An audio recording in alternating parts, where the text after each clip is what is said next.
The shackles were too loud. Every clink of the chain around Malik Lewis's ankles bounced off the marble walls of courtroom 4B, sharp and metallic, slicing through the stale air that smelled like old paper, burnt coffee, and fear. State versus Malik Deshaun Lewis, the clerk droned.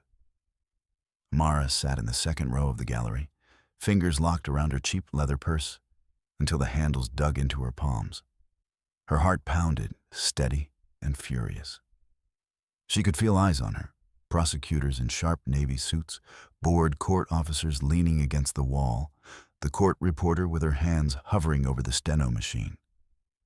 At the front, Judge Harold Whitfield regarded Malik like trash left on his lawn. His robe fell in clean, pressed lines, the deep black making his silver hair look almost regal.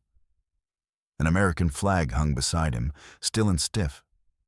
Behind him, portraits of retired white judges stared down, smug and untouched. Malik swallowed. 22 years old. But under these lights, he looked worn out. The orange jumpsuit sagged on his frame. They hadn't even let him take off his work boots.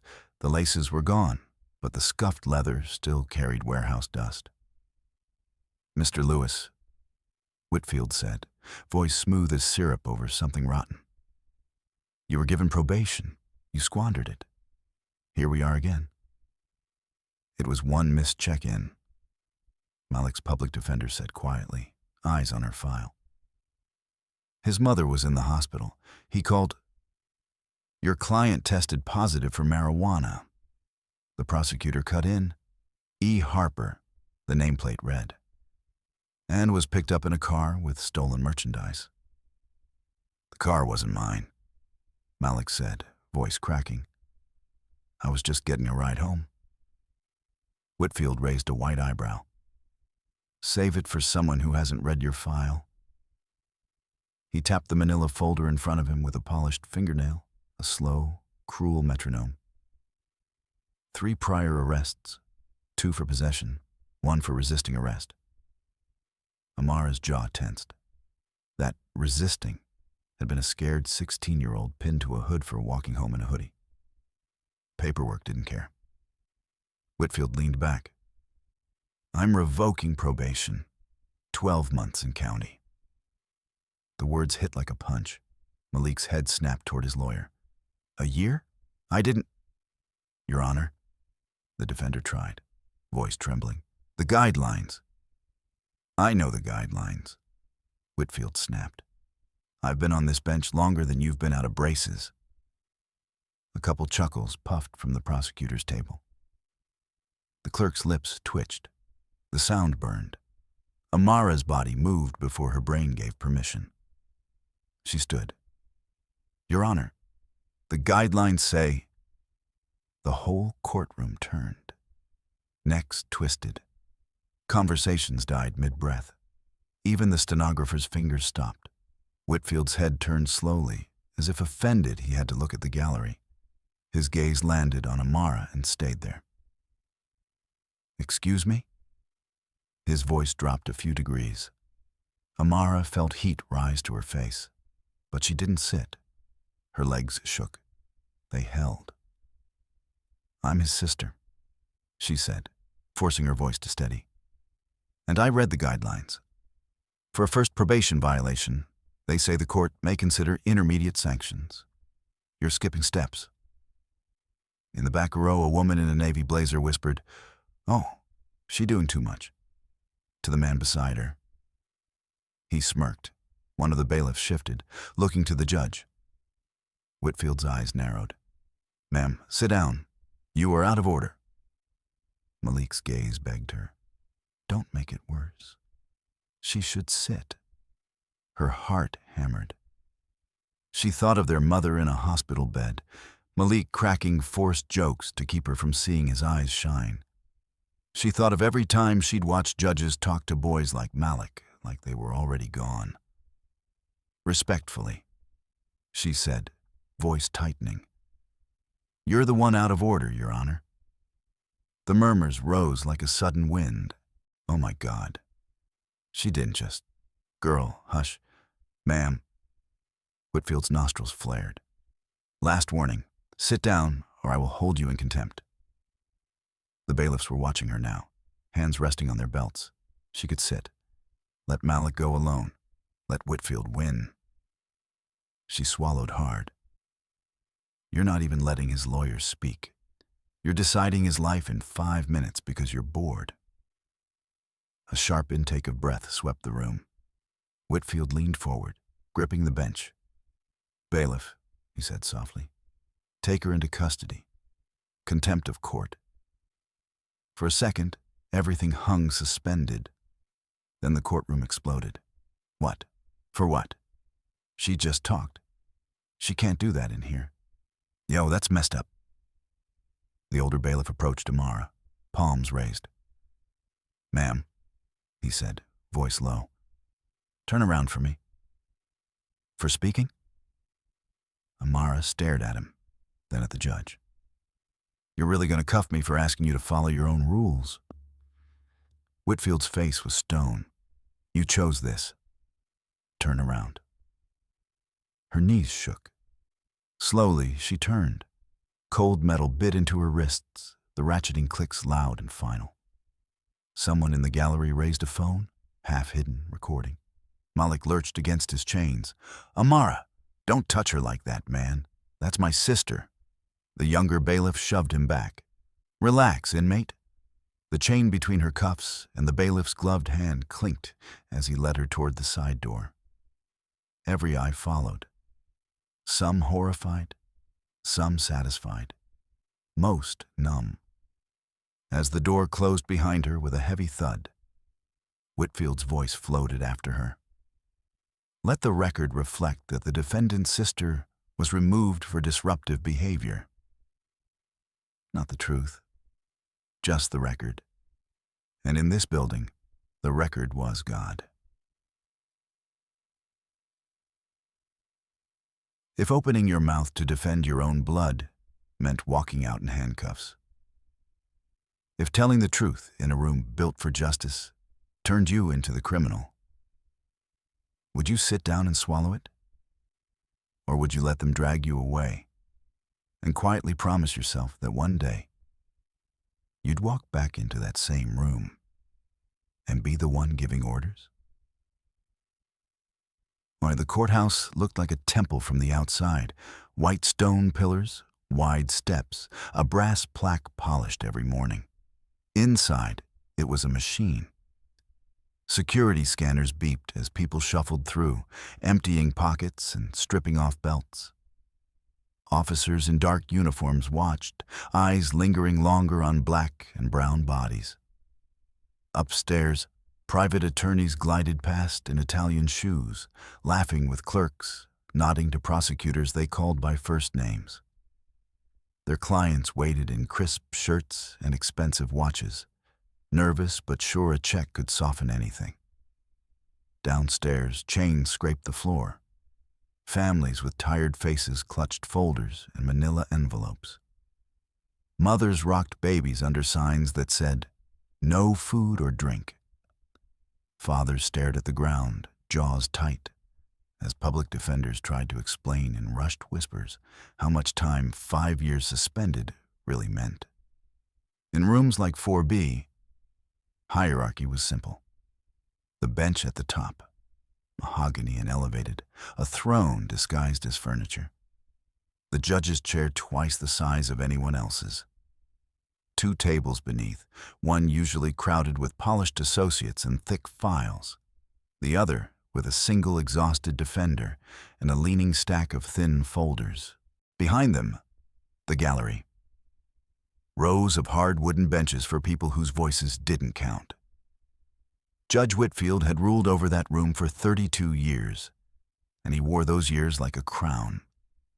He came from old money and older connections. His father had been a DA, his uncle a senator. Photos of him cutting ribbons and shaking hands hung in the Bar Association hallway. In court, he could be charming.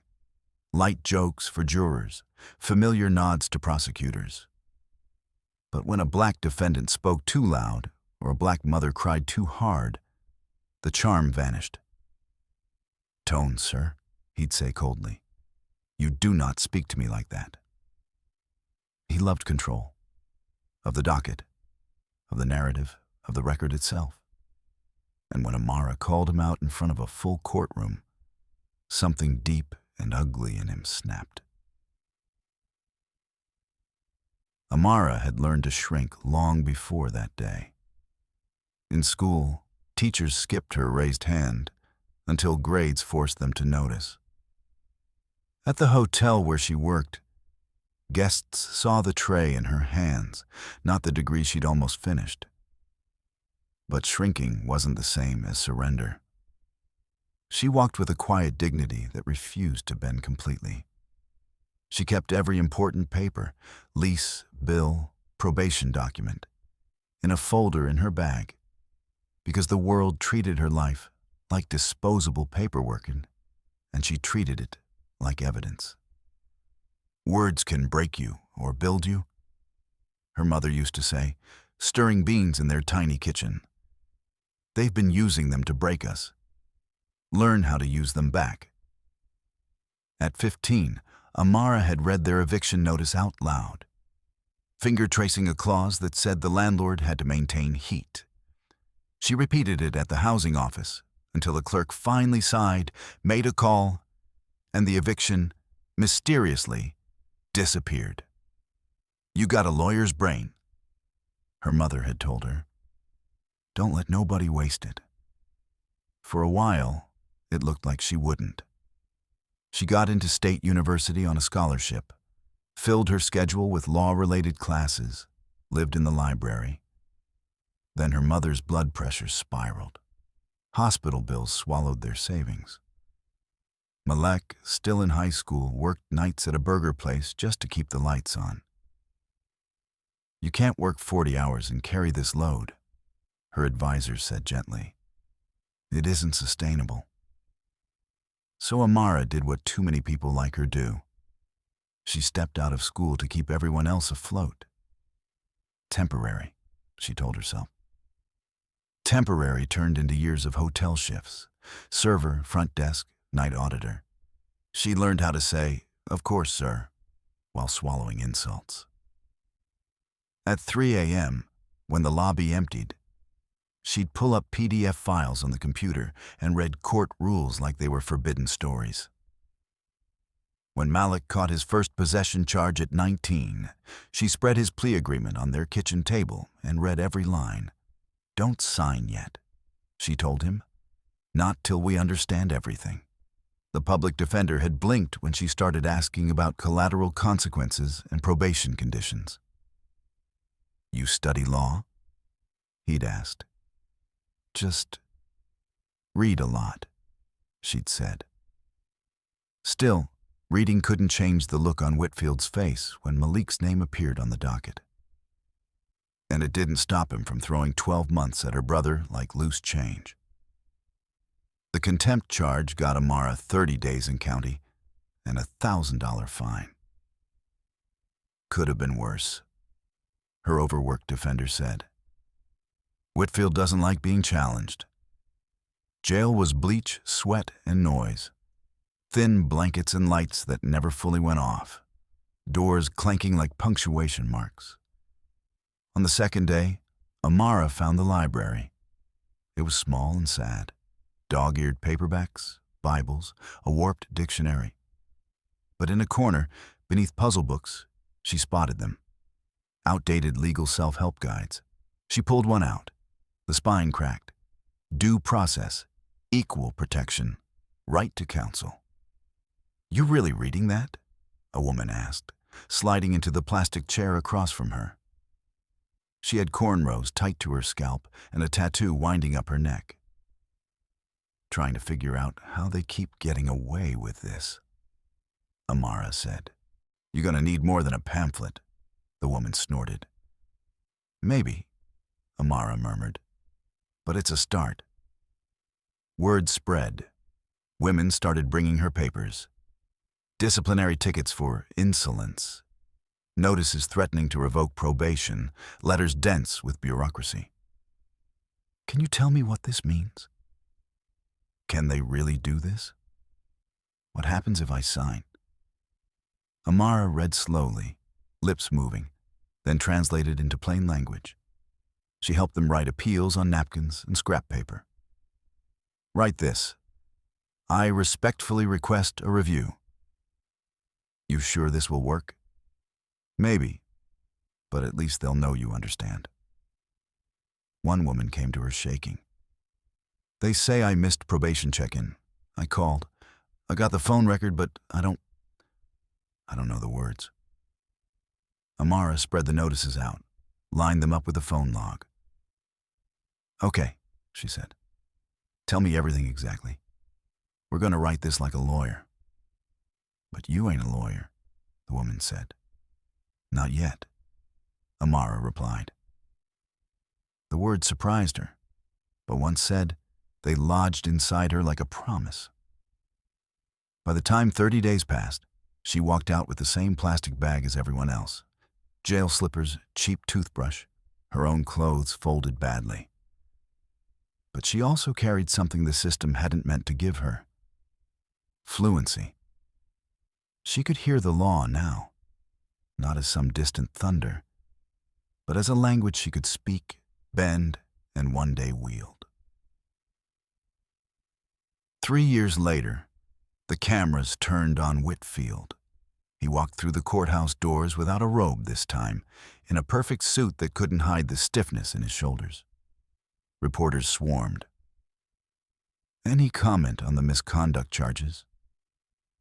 Were transcripts altered in your courtroom? Did you target black defendants for contempt, Judge Whitfield? On the 3rd floor, courtroom 6A was packed. Activists with signs, families who'd lost years in his courtroom, lawyers, journalists. The air buzzed. Malik sat in the 2nd row again, but no chains clinked this time. He wore a slightly crooked tie and the faint smell of barbershop disinfectant. You nervous? The woman beside him asked, her t-shirt reading End Mass Incarceration. Yeah, he said, in a good way. All rise. Everyone stood. The side door opened. Judge Amara Lewis stepped in. The robe surprised her the first time she'd put it on. Heavier than it looked, lined with expectation. Now, as she climbed the steps to the bench, it felt like armor she'd earned. She scanned the room, gallery, counsel tables, cameras, then found Malik's eyes. His smile was an unstable mix of pride and disbelief. Her throat tightened. She sat. Please be seated. At the defense table, Whitfield lowered himself into the chair. His gaze climbed to the bench and froze. Recognition flashed across his face, quick but unmistakable. Her. Amara kept her voice even. On the record, this is the disciplinary hearing of former Judge Harold Whitfield regarding allegations of abuse of contempt power, systemic bias in sentencing, and interference with defendants' rights. She flipped open the top file. Her contempt order lay somewhere in that stack. She didn't need to see it. She'd memorized it years ago. Counsel, ready to proceed? Whitfield's lawyer stood.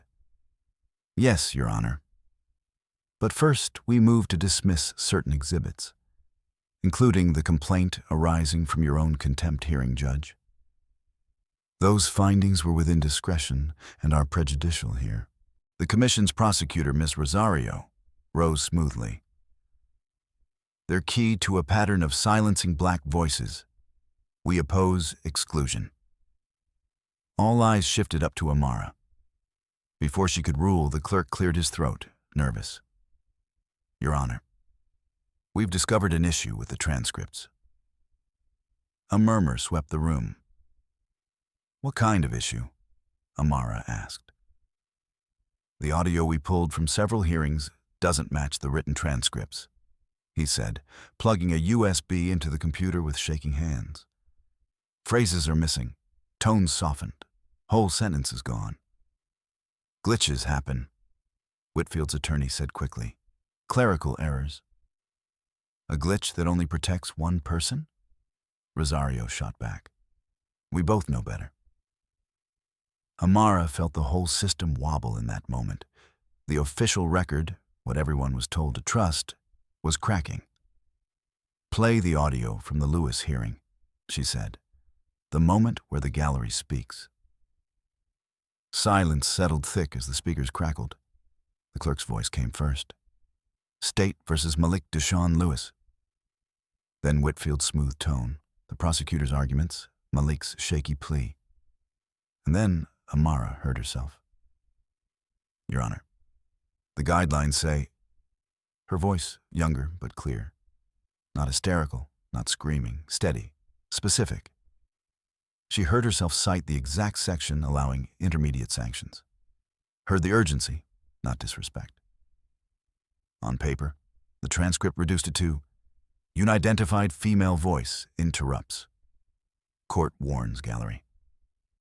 Over the speakers, the truth said otherwise. Respectfully, you're the one out of order, Your Honor, the younger her said. The courtroom flinched at the echo. They heard Whitfield's sharp response. The order to cuff her, Malik's frantic shout, the rattling cuffs, no yelling, no threats. Just a black woman insisting the law be followed and being punished for it. Pause, Amara said. The audio cut. The silence buzzed. Clerk, display the transcript entry for that segment. The text appeared on the monitors. She read it aloud. Unidentified female voice speaks out of turn. Court warns gallery. Sister continues to yell. Court orders removal for disruptive behavior. She let that hang in the air a moment, then nodded to the clerk. Resume. The rest of the clip played to the end. When it stopped, nobody moved. For the record, she said finally, the transcript is materially false. The description of my behavior is an exaggeration that justifies punishment that the audio does not. She looked at Whitfield. This isn't a typo, she continued. We have multiple hearings where respectful objections from black defendants and their families were summarized as yelling, outburst, aggression, while your own harsher words vanished on the page. Rosario seized it. A pattern of weaponizing the record to protect yourself and criminalize them. Whitfield's lawyer spread his hands. Even if there were discrepancies, that proves nothing about Judge Whitfield's intent. Transcripts are handled by staff. Staff under his authority. Rosario cut in. Amara raised a hand. The bickering died. Former Judge Whitfield, she said, you are under oath. Did you ever instruct staff to clean up transcripts to make you sound calmer and litigants more disruptive? Or did you knowingly certify inaccurate records? His jaw flexed. I demanded order, he said. That's all. I can't control how some overworked reporter phrases. Demanding order is not the same as demanding lies, she said. She leaned back slightly, but her gaze never left his. My whole life, she said to the room. People like you have told people like me that our memories are unreliable, our stories emotional, our accounts hearsay. We were told to trust the transcript. She gestured toward the screen. Today, we have the transcript and the tape, and they don't match. The gallery rippled, murmurs of I knew it, and that happened to my son too. Someone in the back said, he did me like that. Voice cracking. The bailiff glanced at Amara, waiting for the usual command to silence the gallery.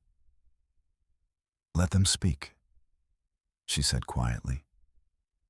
The older woman who'd stood clutched a faded photo to her chest. He said my boy was out of control, she called out. They wrote it like he was a monster. But he just asked, why you doing me like this, Your Honor? That's all. I was there. I swear to God, that's all. Her voice shook, but her eyes were clear. Amara nodded, letting the truth settle into the record this time. Motion to dismiss Exhibit 27 is denied, she said. And given evidence of transcript tampering, this court is expanding the scope of inquiry. We're not treating these as glitches. We're treating them as potential fraud and civil rights violations. Gasps. Phones up, pens scribbling. Whitfield's lawyer tried to object, but his words dissolved under the sound swelling from the back. Applause. Tentative at first, then rolling. People on their feet clapping for something they'd almost forgotten existed. A courtroom that believed them. Order, Amara said, and they slowly sat. The hearing stretched over days. Court reporters testified to being pressured, some in tears. Defendants described being punished for asking questions. Data showed stark disparities in who Whitfield held in contempt. In the end, the facts lined up like dominoes. Former Judge Whitfield, Amara said when it was time to rule, her voice carrying through the room. This court finds that you abused your contempt powers, disproportionately targeting black defendants and their families for non-threatening behavior. We find credible evidence that transcripts in your courtroom were altered or selectively summarized to shield your conduct and exaggerate theirs. Whitfield stared at her, pale. This strikes at the heart of the justice system, she continued. The record is supposed to tell the truth, not rewrite it. She closed the file. Accordingly, we recommend permanent revocation of your judicial pension and privileges. We refer this matter for criminal prosecution on charges including falsification of public records and civil rights violations. The courtroom erupted. Cameras flashed. People sobbed, hugged, shouted. Others just sat there with tears slipping down their cheeks, finally exhaling. Whitfield sprang to his feet. "You can't do this," he snarled. "You're biased. You were one of those complainers." "My experience doesn't make me biased," she said. "It makes me qualified to recognize the pattern you spent years denying." "You're only here because of me," he hissed. If you hadn't had me arrested," she said, "I wouldn't have spent 30 days in a cell reading every legal book I could reach. I wouldn't have met the women your sentences broke. I wouldn't have joined the coalition that got new leadership elected. I wouldn't have gone back to school on a scholarship they created or passed the bar with your contempt order taped above my desk as motivation." She stood. The robe flowed around her, heavy and right. "You didn't create me," she said softly. "You just sharpened what was already there." She turned to the older bailiff, the same one who'd once cuffed her wrists in 4B. "Bailiff," she said, "please escort Mr. Whitfield out. He is to be treated as any other litigant. No special accommodations." "Yes, Your Honor," he said. Their eyes met for a heartbeat. In his small nod, she felt an apology for that day and respect for this one. Whitfield jerked his arm away as the bailiff took it, but he had no bench to retreat to now. He walked down the aisle he'd once watched others walk, cameras tracking his every step. The door closed behind him with a dull thud. In the quiet that followed, Malik stood.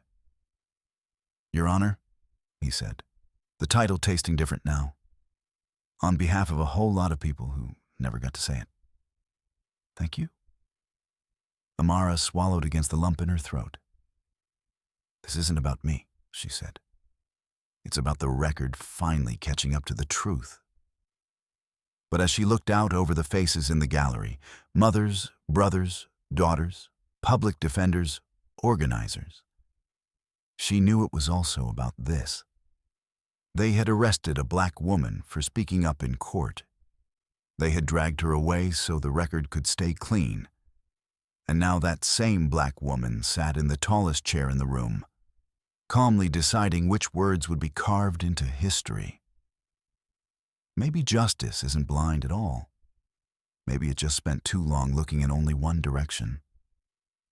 Now, when she says, "Let the record reflect," it reflects more than the judge's comfort. It reflects the tremor in a mother's voice, the steadiness of a sister's protest, the way a room full of people knows in their bones when they're being lied about. And somewhere, in another courtroom, another black woman sitting in the back will see her on that bench and think, if they arrest me for speaking up today, I might be the one giving orders tomorrow.